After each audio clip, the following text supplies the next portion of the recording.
नारायण स्वामी राम सुखदास जो मैं वचन उन ॾींहुं पढ़ा पियो तो उन्हनि में लिखियल हो कि भक्ति मार्ग में अगर हलो था न तो चैन जगह ते न चैन स्थिति में चुप रखो।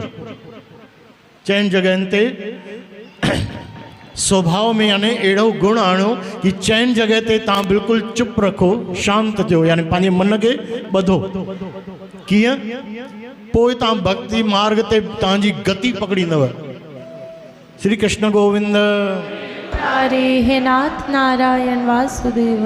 पहिरीं आहार आसक्ति, आहार वृत्ति यानी ये जो साईं जन ॿुधाइनि पिया न खाइण पीअण जे, यानी आश्चर्य जी ॻाल्हि कि ये जेॾीमहिल 4 मां पढ़ा पियो तो ईअं पियो लॻे कि भेण असां त हलो सत्संग में, असां त राह में आहियूं तो चलो ठीक है, पर मूंखे लॻो कि ये 4 ही अवगुण भेसा असांजे में भी आहिनि।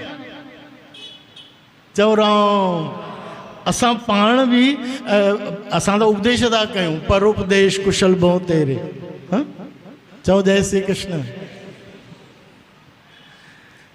तो हिकड़ी आहार आसक्ति कि थोड़ो सो भी भाजी में नून मिर्च घट वध थे तुरंत असां बिल्कुल यानी शिकायत करण शुरू करे छॾींदा आहियूं। ॾिसो था अॼु छा थियो, संत तो ॿुधाइनि पिया न कि मदिरा के जेको श्राप मिलियल आहे ऐं राक्षसन के, अरे राक्षसन के छॾियो, द्वापर युग में तो पाण भगवान श्री कृष्ण जे पूरे कुल में इन्हनि भगवान श्री कृष्ण जी संतान उन्हनि इहा ई शराब पी करे ऐं हिकिड़े संत जो अपराध करे सॼे पंहिंजे कुल जो विनाश कराए छॾियो। श्री कृष्ण गोविंद। हे नाथ नारायण वासुदेव। तव्हां सभिनी भागवत कथा ॿुधी आहे त ॾिसो यानी भगवान कृष्ण और उन्हनि जे वंश में भी अगर इहो अचे तो उन ते भी अपराध ते भी कोई विरला कंट्रोल करे सघंदा आहिनि।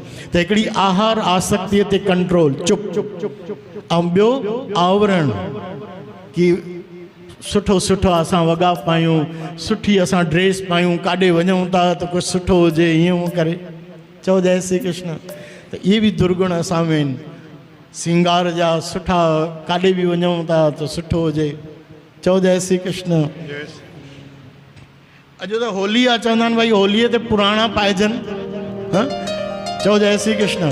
पर ॾिसो असांजी वृत्ति हाणे धीरे धीरे ईअं थी वई आहे, न न न ठीकु आहे, भले ठीकु आहे, पुराणा भी छो पायूं, सुठा तो पाईंदासीं। चओ राम। त हिकिड़ी यानी आवरण जी हिकिड़ी साधारण सी ॻाल्हि तो ॿुधायां। ऐं टी आहे कि जेको सुख जी आसक्ति, साधन जी आसक्ति, ये गाड़ी भी हुजे, असांजो घर भी हीअं हुजे, फर्नीचर भी हीअं हुजे, इहा भी हर हिकु सुख जी।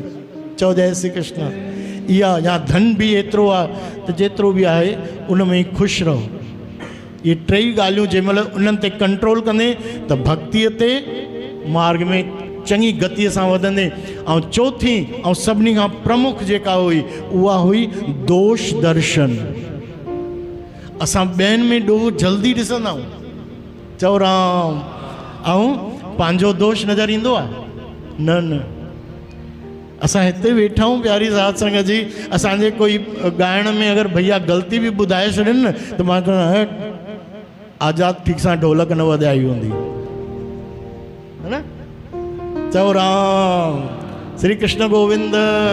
हरे हे नाथ नारायण वासुदेव। ऐं ॿिए जो दोष तुरंत असांखे नज़र अची वेंदो आहे, हीअं तो करे हूअं तो करे। श्री कृष्ण गोविंद। हरे हे नाथ नारायण वासुदेव। जबान ते भी कंट्रोल, ॿिए जे दोष ते भी यानी तुरंत भी न, निंदा भी न कर।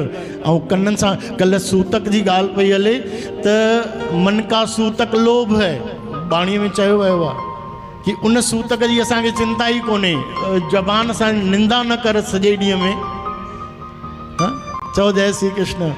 बाक़ी अगर केवल भगवान जी पूजा, शास्त्रनि के चई हथ न लगायो, ॾीए के हथ न लगायो, मूर्ति के हथ न, अरे उहो सब मञूं था, ॿिया भी तो सूतक अपनाए। अरे भगवान जी तो भक्ति अञा दुगनी चौगुनी 10 गुनी कर उन ॾींहुं, इहो आहे सूतक। चओ जय श्री कृष्ण।